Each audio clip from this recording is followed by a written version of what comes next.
வச்சிருக்கேன் வெடி குண்டு வந்து வச்சிருக்கேன் தண்ணி வெடி வச்சிருக்கேன் என் கண்ணு தீரி வச்சிருக்கேன் பட்டால் செதறி விடும் தொட்டால் வெடிச்சு விடும் புட்டால் உடஞ்சி விடும் பட்டால் தெரிச்சு விடும். என்னை ஒரு தம்பி பேட்டி எடுக்கிறாரு, நான் மலையாளி, எனக்கு மலையாளமே தெரியாது, தமிழ் தான் தெரியுங்கிறாரு. நான் என்ன பதில் சொல்றது? நீ இன துரோகி. இப்போ நான் மலையாளி எனக்கு மலையாளம் தெரியாது. வேணா வேணா வலிக்குது. நீ பச்சை இன துரோகி. தாய்மொழியை மறந்தவரை நான் மனிதனாக கூட மதிக்கிறது இல்ல. ஏங்க தெரியாம தான் கேக்குறேன், இதெல்லாம் ஒரு பொழப்பா? சொந்த இனத்திற்கு உண்மையாக இருக்காதவன் உனக்கு உண்மையா இருப்பான். உனக்கு எப்படி உண்மையா இருப்பான்? இந்த ஈன பொழப்புக்கு பேசாம எங்கயாவது போய்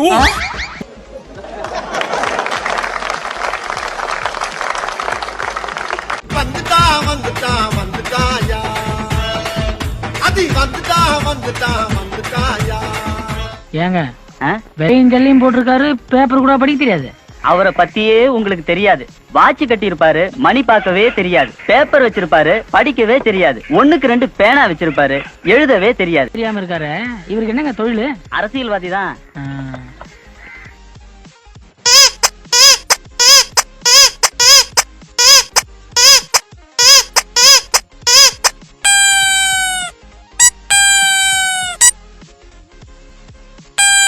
ஜாதி என்பது ஒரு அழகான ஒரு சொல்.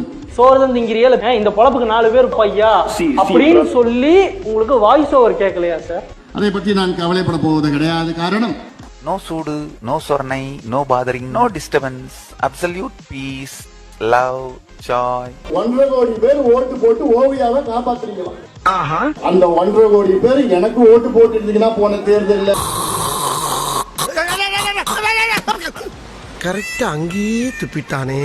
இவங்க பண்றதெல்லாம் என்ன சார்? அக்கிரமமா இருக்கு சார். இவங்களாம் பண்றது ரொம்ப தப்பு சார். அந்த 1.5 கோடி பேர் எனக்கு ஓட்டு போட்டு இருந்தீங்கன்னா போன தேர்தல்ல இதுவும் உங்களுக்கு ஒரே பிராண்ட். மகேந்திர பாகுபலி ஆகிய நான் அப்படி சொன்ன உடனே அப்படியே அதிரும். எங்க வீட்டுல சொல்றேன், எங்க அதே மாதிரி பண்ணி தொலைக்கிறமா வந்து தொலை. வண்டலூர் மாநாட்டுல இதே மாதிரிதான் அன்புமணி ஆகிய நான் நீங்க சொன்னீங்க. புரியலையே. சொல்றேன்ப்பா. அவ்வளவு 10 லட்சம் பேர் அப்படி கை தட்டினாங்க. எனக்கு அதே ஞாபகம் வருது, அதே சீன் அப்படியே ஞாபகம் வருது. எதுக்கு இப்ப இவருக்கு போய் நீங்க கை தட்டுறீங்க? அவர்தான் கதையிலேயே ஒரு பெரிய டர்னிங் பாயிண்ட். அப்புறம் ஒரு முக்கியமான விஷயம்ப்பா. என்ன? என்னுடைய ஆசை, தமிழ்நாட்டில் உள்ள அத்தனை விவசாயிகளும் சென்னையை நோக்கி, சென்னையை ஸ்தம்பிக்க அங்கே செல்ல வேண்டும். உங்களுடைய கோபத்தை வெளிப்படுத்துங்கள். அதான் என்னுடைய ஆசை. அதை மருத்துவர் ஐயா அவர்கள் என்னைக்கு சொல்றாரோ அன்றைக்கு தமிழ்நாட்டில் இருக்கின்ற அத்துணை விவசாயிகளும் சென்னையை நோக்கி. டபுள் டக்க நாராயணா, பல்லே ஆலியா நீ. பயமில்லாம என் சின்னத்தை எடுத்தீங்க. எதுக்கு 6 தேர்தலை சந்திச்ச ஒரு விவசாய சின்னத்தை வச்சு அவன் அவசரமா அந்த சின்னத்தை நீங்க எடுத்தீங்க? சின்னத்தை பறிக்கவே இல்லை. 6.57% நம்ம வாக்கு வாங்கியிருக்கோம். அதை அசால்ட்டா விட்டுட்டு பிஜேபி 30 லட்சம் இளைஞர்களை ஏமாத்துறாரு. நம்மள பிஜேபி முடக்க பாக்குது, பிஜேபி நம்மள அடக்க பாக்குது, திராவிட கட்சிகள் நம்மள அடக்க பாக்குது. நம்ம சின்னத்தை பறிச்சுட்டான். சின்னத்தை கூட பாதுகாக்க முடியல. 2021 மே மாசம் தேர்தல் ரிசல்ட் வருது. அப்பவே தெரியும் சின்னம் நமக்கு போராடினாதான் கிடைக்கும் அப்படின்னு. அதனால மாப்பு இத்தோட உங்க ரீல் ஸ்டாப். சிபாதித்தனார பார்த்துட்டான், மாப்போ சிவஞானத்தை பார்த்துட்டான், பிரபாகர மகன் சீமானனையும் பார்த்ததில்ல. இப்பத்தான பாக்குற நீ. டேய் லூசாடா நீ. ஆமா, நீ லூசு நினைச்சா நான் லூசுடா. அடிபட்ட புலியும் அடிமைப்பட்ட இனமும் எழுச்சி கொண்டால் எவனும் எதிர் நிக்க முடியாது. நீ என்ன கொம்பன்? ஒண்ணும் கிடையாது, ஒரு சுண்டக்காய். ஐயா, இப்ப எதுக்கு வான்கோழி முட்டை போடுற மாதிரி வாய வச்சு நிறுகிற? Relax moms. நாங்க 2 பேரும் இஸ்லாமிய மக்களின் ஓட்ட பொறுக்க. அதுல வெளிப்படையா சொல்ற, என் தலைவன் மேல ஆணையா சொல்ற, அவங்க எனக்கு ஓட்டு போட்டதில்லை, இதுவரை போட்டதில்லை, இனி போடுவாங்களாங்கிறது அவங்களுக்கு தான் தெரியும். அடமானங்கட்ட போயல, நானும் முஸ்லீம் தான்டா. அவங்க 5 கடமையில 6வது கடமை திமுகவுக்கு போடுறதுன்னு முடிவு எடுத்துட்டு இருக்கும்போது இறை தூதரே திமுகவுக்கு போடாதீங்கன்னாலும் நீங்க இறை தூதரே இல்லைன்னு என் மக்கள் சொல்லுவாங்களே ஒழிய. ஆனா மனசார சொல்றேன்டா, சத்தியமா நீ எல்லாம் உருப்பட மாட்டேன், உருப்படவே மாட்டேன், உருப்பட மாட்டேன். அவங்கள பொறுத்த வரைக்கும் நான் பிஜேபியின் பி டீம். கரெக்டா சொல்றானே. இது அப்படியே ஊருக்குள்ள தண்டாரப்பட சொல்லுங்கடா, நல்லா இருக்கும். திராவிட மாடல்னாவே என்னன்னு தெரியல அவனுக்கு. திராவிடம்னா எந்த மொழி சொல்லுன்னு தெரியல. இது ஒரு கோட்பாடு, நாரி போன குப்பை. நம்ம எங்க இருந்தாலும் தூக்குங்கடா. திருடன், திருடன், பார்ப்பன திருடன், பிராமண திருடன் என்றே சொல்லிக் கொண்டிருந்தான்.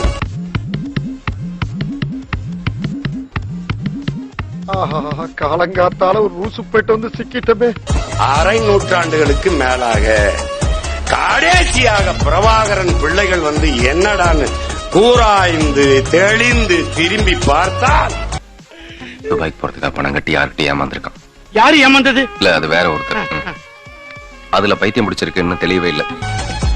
எவன் ரொம்ப நேரமா பக்கத்துல இருந்து கத்திக்கிட்டு இருந்தானோ திருடன் திருடன் திருடன் என்று அவன்தான் ஆக பெரும் திருடன். ஐயோ, இவன் என்ன ஜென்மம், சரியான சாக்கடையா இருப்பான் போல் இருக்கே. அயோக்கிய திருடன், ரொம்ப நாள் திருடன், பார்த்தா திருடன், பக்கா திருடன், இந்த திராவிட திருடன் தான்.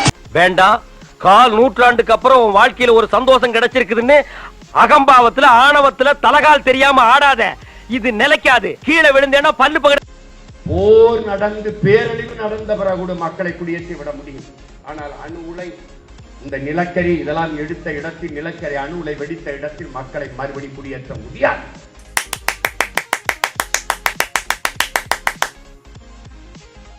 நல்லா பேசினாங்கல்ல. பயப்பிள்ளையா நான் கேட்கறது பயப்பில்லை. தினார அமைச்சர் 2 பேர் உட்கார்ந்துக்கிட்டு யாருன்னே தெரியாத 2 பேர் கட்சியை விட்டு விலகிறார்கள், 1000 பேர் இணைந்தார்கள். எனக்கே இவன் யாருன்னு தெரியலையே, கட்சியை நடத்துற எனக்கே தெரியல. அவனெல்லாம் சேர்த்துக்கிட்டு போயிட்டு தேனார் போயிட்டு இப்போ பயந்தானே. ஐயோ, காலையில இருந்து பிச்சைக்காரங்க தொல்லை தாங்க முடியல. காவல்துறை அதிகாரியை வச்சுக்கிட்டு எல்லாரும் செல்போனையும் பறிச்சுக்கிட்டு வழக்க போட்டு ஆடியோ வெளியிட்டு முன்னாடியெல்லாம் சினிமாவுக்கு தான் ஆடியோ வெளியிட்டாங்க. இப்பதான் அரசியலுக்கு ஆடியோ வெளியிடுறதெல்லாம் நடக்குது. இதெல்லாம் பயம் இல்லாம இருக்கு. பாரு பாரு, இப்ப அடிக்கிறார் பாரு, தம்பி அடிக்கிறத பாரு. இப்படி அடுத்து வந்து புரிப்படுத்தினா புரிப்படுறியா? பயம் இல்லாம எனக்கு என்ன ரைடு விட்டீங்க என்ன பண்ணீங்க? ரைடு விட்டீங்கல என்ன பண்ணீங்க? நடவடிக்கை சும்மா அச்சுறுத்தணும். நறுக்குவோம் பகையின் திருத்தை பெருங்கூட்டம், நாம் தமிழர் என்று முரசறைவாய். தம்பி, மோதல் நடந்துருச்சு. பெரியாரின் கைத்தடியா, பிரபாகரனின் துப்பாக்கியா? நான் பேசுனது கேட்டு பல பேர் மாதிரி பெரியார் ஆளானவெல்லாம் இருக்காங்க. நீ அதை பேசிட்டு ஆம், நான் வழி நடந்த பாதை இது, நான் வழி நடத்தும் பாதை. என்ன என்னமோ திங்க் பண்றா? நீ வேலையால வளர்ந்தவன் இல்லடா, வாயால வளர்ந்தவன். எத்தனை நாளைக்கு இந்த மிளகா பஜ்ஜியை போட்டுட்டே இருப்போம்? ஹிந்தி தெரியாது, எனக்கு சத்தியமா தெரியாது. ஐயோ, இதே என்ட்ரி ஆகுறா. ग्राउंड में बहुत बढ़िया अवेयरनेस है.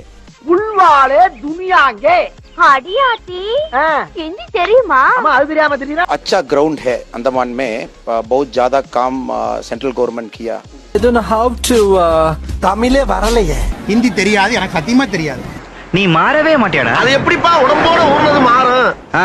உப்பு தண்ணில ஒரு வாரம் உன்னை ஊற வச்சு 4 தட்டு தட்டினா எல்லாம் மாறிடும். ஹிந்தி தெரியாது, எனக்கு சத்தியமா தெரியாது. தம்பி, ஒரு மனுஷன் போய் பேசலாம், ஆனா ஏக்கர் கணக்கில் எல்லாம் பேசக்கூடாது. கேரளாவில இருந்து இந்த குப்பையை கொட்டுறான், அதை தடுக்க தெரியாத மக்கிய குப்பை. என் நாட குப்பை மேடாக்குறான், என் மலையை வெட்டி எடுத்துட்டு போறான், மண்ணல் எடுத்துட்டு போறான், எல்லாத்தையும் எடுத்துட்டு போட்டு குப்பையை கொண்டாந்து கொட்டுறான். இந்த குப்பைகள் அப்படியே உட்கார்ந்துருக்குது. நீ என்னெல்லாம் பண்றன்னு எனக்கு நல்லா தெரியும்டே. எல்லாம் எங்களுக்கு தெரியும்ல. இந்த திமிரா பேசாம ஒழுங்கா ஓடிரு சொல்லிட்டேன். இல்லனா எங்க கையால தான் உனக்கு சாக்காலம். எழுதி கொடுக்கறேன், கோயம்புத்தூர்ல பாரதிய ஜனதா கட்சி ஜெயிக்கும். எழுதி கொடுத்துட்டு போறேன். ஆட்டுக்குட்டி சொல்லுறத ஓடுற தண்ணியில எழுதி வச்சுக்கோங்க. பாரதிய ஜனதா கட்சி ஒரு சரித்திர வெற்றி. கோயம்புத்தூர், பொள்ளாச்சி, நீலகிரி, ஈரோடு, திருப்பூர், கொங்கு பகுதி எல்லாம் முழுசா மாறிடுச்சு. பேட்டரியே நிக்காத மொபைலுக்கு தமிழ்நாட்டை பொறுத்தவரை 40க்கு 40, 39, புதுச்சேரி 1, 40க்கு 40 நம்முடைய கூட்டணி, தேசிய ஜனநாயக கூட்டணி வெற்றி பெறும். ஜப்பான்கார என்னென்னமோ கண்டுபிடிக்கிறா, நான் எதை கண்டுபிடிச்சிட்டு வந்துக்குது. இதுல முதலமைச்சருடைய ஆசை என்னன்னா, அப்படியே ஓட்டு அப்படியே பிரிஞ்சு போயிருமான்னு பாக்குறாரு. முதலமைச்சருக்கு தெரியும் இன்னைக்கு மக்கள் அவர் மீது வைத்திருக்கக்கூடிய அதிருப்தியில தமிழ்நாட்டுல ஒரு எம்பி சீட்டு கூட இன்னைக்கு திமுக காங்கிரஸ் கூட்டணி ஜெயிக்காது. மரவட்ட மாதிரி இருக்கிற உனக்கு மசால் வட்ட சைஸ்ல எங்கேயோ ஒரு மச்சம் இருக்குடா. இல்ல ஒண்ணும் இல்லடா. கலர் தெரியாது மச்சி. ஓரளவுக்கு விவரம் தெரிஞ்ச எங்கள்கிட்ட இவ்வளவு பொய் சொல்றிய. ஒண்ணும் தெரியாதவன்னா அவன் பக்கத்துல வந்து நின்றான்னா போட்டு போலையே. இந்த வீடியோ உங்களுக்கு பிடிச்சிருந்தா கண்டிப்பா லைக் பண்ண மறக்காதீங்க. அப்படியே உங்க நண்பர்களுக்கும் ஷேர் பண்ணுங்க. நீங்க பண்ற ஒவ்வொரு லைக்கும் தான் இந்த வீடியோவை மற்ற நண்பர்களுக்கும் கொண்டு போய் சேர்க்கும். மறக்காம சப்ஸ்கிரைப் பண்ணுங்க. உங்க கருத்துக்களையும் கமெண்ட் பாக்ஸ்ல பதிவு பண்ணுங்க.